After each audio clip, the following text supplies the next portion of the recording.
Hello everyone, if you're trying to play Fortnite and you keep getting this problem, network connection lost, then you have come to the right place because in this video I'm going to show you how easy it is to fix this annoying problem on Fortnite easily. So this problem has a very easy solution.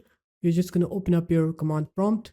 So just open up your start menu, write here CMD, right click on it, click run as administrator, click yes, and now you're going to write here ipconfig /flush DNS and just press enter and that will flush your DNS. And once you're done with that, now you're going to close this. You're going to open up your start menu again. You're going to write here view network connections. You're going to select your network connection here. If you're on an Ethernet connection, you should have Ethernet. If you're on a wireless connection, you're going to select WLAN.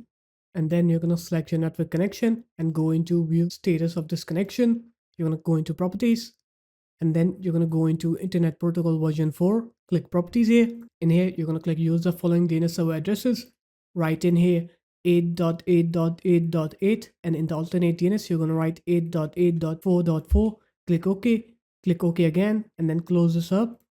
And now you can go ahead and play Fortnite and you'll see that your game will now work correctly. You will not get that network connection lost error anymore. So there it is guys, that's how easy it was. If you guys found this video helpful, make sure to leave a like, comment and subscribe to the channel and I'll see you in my next video. Peace.